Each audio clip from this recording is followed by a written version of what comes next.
Miss Jen, magandang araw po sa inyo.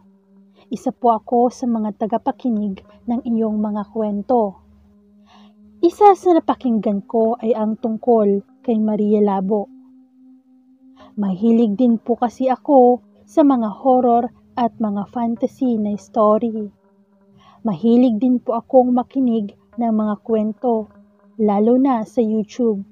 Kaya naisipan ko na mag-share din ng aking kakaibang karanasan.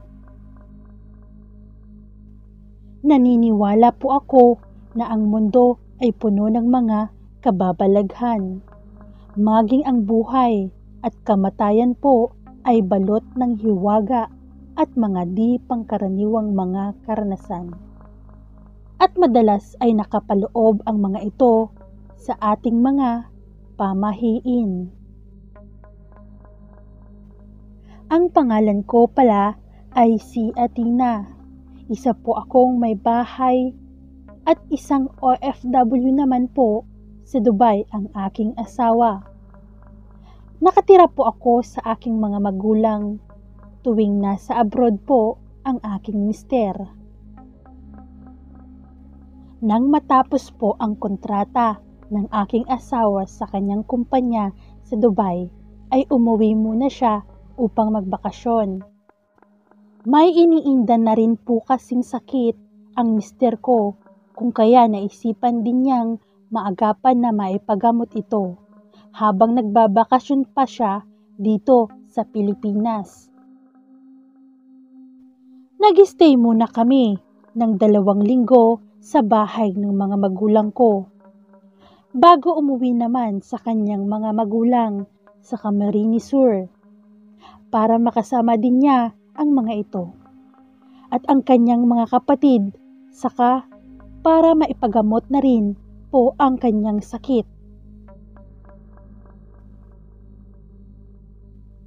Nang magpatingin po ang asawa ko sa doktor, ay sinabi po nito na kailangan ng mister ko na maoperahan. Dahil maliit pa po ang aming anak noon, ay iniwan ko muna siya sa kanyang tita habang nasa ospital ako at nagbabantay sa asawa ko habang hinihintay naming maoperahan siya. Pagkatapos pong maoperahan ng asawa ko, ay dinugo siya ng sobra. Bagamat ang sabi ng doktor ay maayos naman ang naging operasyon sa kanya.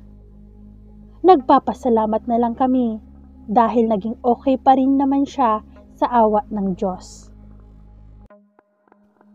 Naging maayos po ang lagay ng asawa ko hanggang makauwi kami. Sa bahay na lang siya magpapagaling. Ilang araw din po ang lumipas at mabilis na nakarecover ang asawa ko mula sa kanyang operasyon. Nakakalakad na siya ng maayos at wala nang nararamdamang sakit. Ngunit isang gabi po noon ay napasarap kami ng tulog. Bumabawi rin po kasi ako noon ng tulog dahil sa mga naging puyat ko sa pagbabantay sa asawa ko sa ospital. Hanggang sa pag-aasikaso ko sa kanya nang makauwi na kami. Nang madaling araw po na iyon, marahil mga bandang 2:00 o 3:00, ay naalimpungatan ako na hindi ko matiyak na dahilan. Tila po kasi may naririnig akong tumatawag sa akin, ngunit hindi ko naman maidilat agad ang aking mga mata sa labis na antok. Hindi ko na lang sana ito papansinin dahil antok na antok po ako. Ngunit muli ko namang narinig ang paos na boses na tumatawag sa aking pangalan, na para bang gusto talaga akong gumising. Halos pabulong at malumanay ako nitong tinatawag. Athena! Athena! Athena! Dahil sa paulit-ulit na pagtawag sa akin, ay napilitan akong Dahan-dahang idinilat ang aking mga mata. Ganoon na lamang ang pananayo ng lahat ng balahibo ko sa katawan nang makita ko ang isang bulto ng isang tao na nakatayo sa may pintuan ng aming kwarto. Nakataklob ito ng telang kumot na puti sa ulo kaya hindi ko makita ang mukha. Subalit pakiramdam ko ay nakatingin ito sa akin. Ilang beses po akong pumikit at dumilat upang tiyakin na hindi ako namamalikmata lamang. Ngunit sa muli kong pagdilat ay naroon pa rin po ito at tahimik na nakatayo lang na walang kagalaw-galaw.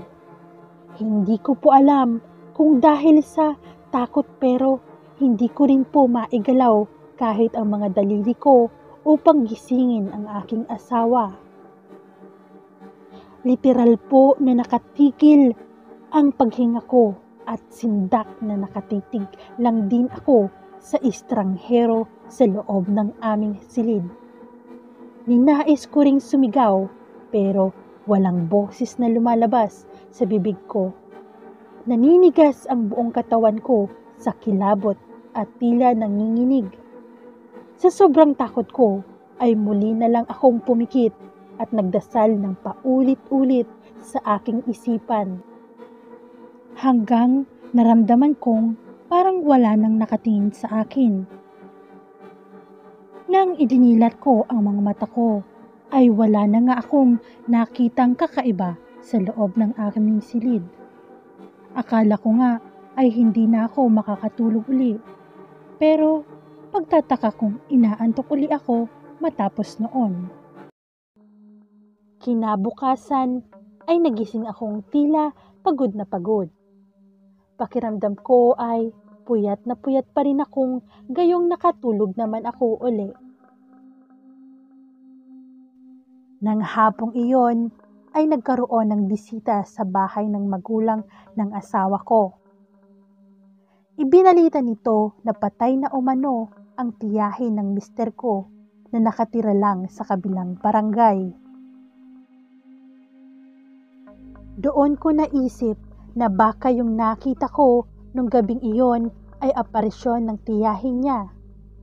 Hindi kasi namin ito napuntahan agad-agad para dalawin. Dahil sa nagpapagaling pa ang naoperahan ang asawa ko mula sa kanyang operasyon. Dahil medyo okay na rin naman na ang asawa ko ay naipagpasya naming makilamay kahit sa huling gabi lang.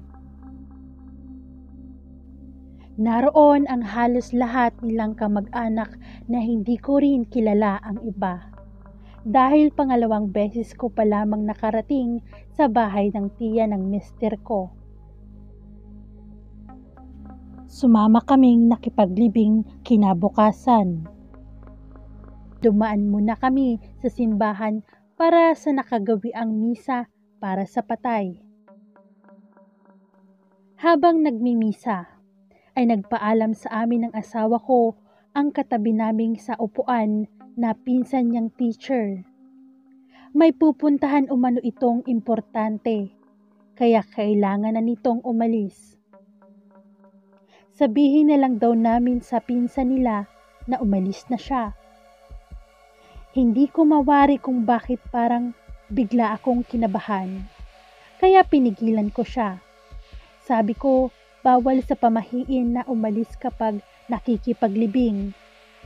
Dapat ay tapusin muna niya hanggang mailibing ang patay. Ngunit hindi po siya nakinig. Umalis din po ang teacher na pinsan ng asawa ko dahil importante nga raw ang kanyang lakad sa munisipyo. Nang madaling araw po na iyon, matapos ang libing ng tiyahin ng asawa ko, ay nagising kami sa ingay ng mga aso. Tila balisa ang mga ito na parang nakakakita ng kung ano at tinatahulan. Lumabas kami para malaman kung bakit aligaga ang mga aso. Nagtaka kami nang makita sa labas ang pinsan ng mister ko. May dala itong barbecue na nakalagay sa supot na plastik. Iniabot nito iyon sa asawa ko at saka umalis. Pag-alis nito ay nakaramdam ng parang mahalumigmig na hangin. Pareho pa kaming kinikalabutan ng asawa ko nang dumampi iyon sa aming balat na parabang isang yakap. Kinabukasan ay nalaman na lang namin mula sa isang kaibigan na naaksidente umano sa motor ang teacher ng pinsan na asawa ko. 3 umano ang mga ito sakay ng motor. Hindi kami makapaniwala kasi nung gabi lang ay pinuntahan kami nito at binigyan ng barbecue. Sabi pa nito, kritikal ang lagay ng pinsan ng mister ko dahil nabagok umano ang ulo nito at na-comatose. Dineklara ng doktor na brain dead na ito, bagamat buhay ang katawan. Kaya nagdesisyon ang pamilya nito na tanggalin na lang ang tubo sa kanya dahil wala palang pag-asa na mabuhay pa ito. Ilang araw pa ang nakalipas at inilibing na rin itong kasunod lamang ng kanyang tiyahin. Pagkatapos po ng libing ay umuwi na kami uli sa aking mga magulang. Lubusan na pong gumaling ang aking asawa kaya nagdesisyon uli itong bumalik sa Dubai upang makaipon para matapos na ang ipinapatayo naming bahay. Walang mawawala kung makinig tayo at sundin natin ang mga pamahiin. Dahil hindi ito paniniwalaan ng mga matatandang nauna sa atin kung wala ni isa sa kanila ang nakaranas at napatunayan ang mga ilan sa mga ito. Naisip ko kasing baka dahil doon sa pagsuway ng pinsan ng asawa ko sa pamahiin. Kaya siya na-aksidente na naging dahilan ng kanyang pagkasawi. Hanggang dito na lang po, Ma'am Jen, at salamat sa pagbasa ng aking liham ng aking karanasan.